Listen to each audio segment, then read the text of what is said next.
Hello everyone and welcome back to another session of Elden Ring PvP and another weapon showcase. Today we're taking a look at the Miquellan Knight's Sword.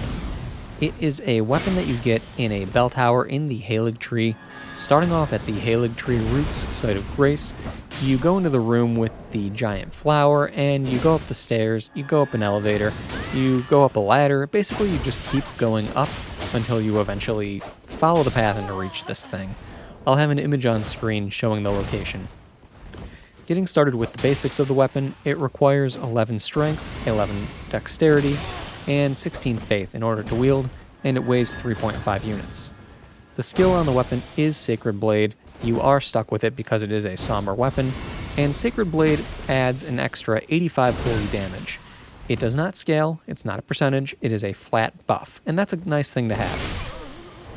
At plus 10, the physical base damage of the weapon is 257, its holy base damage is 166, and it has a descaling in strength, dexterity, and faith. So overall, it's an interesting weapon. It is actually pretty good, all things considered. It has high base damage, and that's really important because Sacred Blade is not unique. It can be put onto any of the other straight swords, it can be put onto a number of other weapons. The thing that is really nice with this one, when looking at it on a straight sword, is that if you were to put Sacred Blade on any of the other straight swords, this one actually ends up coming out on top. It has the highest attack rating of them, and as far as straight swords are concerned, there's nothing unique going on with their motion values, so that's something to keep in mind. This weapon actually is going to be the best one for Sacred Blade. Now that said, there are some pros to this weapon, aside from that. First off, the moveset. It's pretty straightforward aside from its R2 attacks. The R2s with this weapon are unique.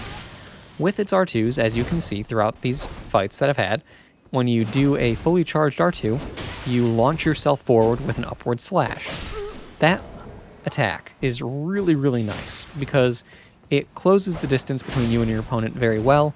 There isn't anything unique with its motion value, unfortunately, so it would deal the same amount of damage comparatively as another weapon in its class with that same motion value, but at the end of the day, that's not the important part about it. The important part about it is that it closes the distance between you and your opponent. If your opponent doesn't know what weapon you have on, if they're not familiar with this thing, they may expect that they're out of range, and that is a big mistake, because this thing will cover the distance between them very quickly, and it will deal a decent amount of damage, especially if you buffed up the weapon when you hit them with the attack. A fully charged attack is always damaging. Throw on the Axe Talisman, and it's even more so. That's something I actually did not use throughout this video. So keep in mind, you can actually do even more damage with these charged attacks than I was doing. That's an important thing to keep in mind. Other than that, though, it's pretty straightforward as far as the straight sword moveset is concerned. It's got rolling pokes, it's got crouching pokes. Those are nice to have. Its running attacks are decent. I like going for the running R2. It's a very satisfying overhead chop to land, and it's just a fun moveset to have. There's something that's always satisfying about having a weapon that can shoot beams. With the skill on this weapon, you do have that ability, and it does give you a buff as well, which is nice. The beams that you shoot, if they land, will typically deal around between 500 and 700 damage. In some cases, you'll see it dealing more than 700, so that's a nice thing as well. The damage on them is pretty great. It could be better, and what I mean by that is the initial part of the Sacred Blade attack could have more hyper armor, and I suppose you could call that a con.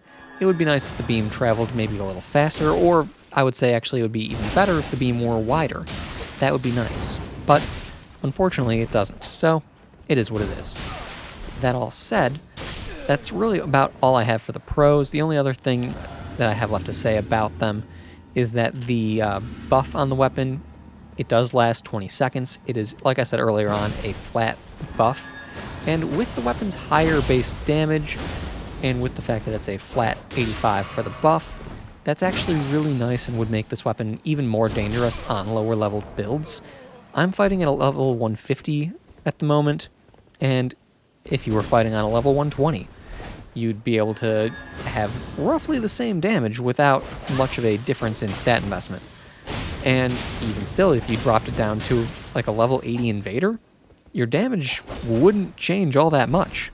You get the majority of the damage from its base damage, not out of those descalings. So at the end of the day, this weapon excels more the lower your level is. So keep that in mind if you're making a lower leveled invader. It is a good weapon to have. Now, that all said, cons of the weapon, of course it's a straight sword. It doesn't have much in the way of hyper armor on any of its attacks. It doesn't have too much in the way of reach on any of its attacks. But at the end of the day, it makes up for it with the buff that it has, with the fact that it shoots a beam, with the fact that it's got a good, fast moveset, and that it has that unique R2 attack. That R2, I really can't undersell it. It's really a great attack with this weapon. Super satisfying to land. Really, my main gripes with the weapon, I would say, just come down to the fact that Sacred Blade, it could be better. It could have a unique version of Sacred Blade on this weapon. That would be nice. Instead, it's the exact same as the Ash of War version, which means that it's nothing terribly special. But that's okay. Either way, this is the last fight in the video. I hope you guys have enjoyed this one. If you did enjoy the video, then do all the YouTube things for me, like, subscribe, all that good stuff. I was taking a look at the analytics the other day, and from what I can see, only 26% of you guys are subscribed, and yet 50% of you guys, roughly 50%, are actually reoccurring viewers. So I do appreciate that even if you don't want to subscribe, you're still coming back and still enjoying the videos. But anyway, I hope you guys all enjoyed this one. Like I was saying, thank you all for stopping by, and I'll see you all next time.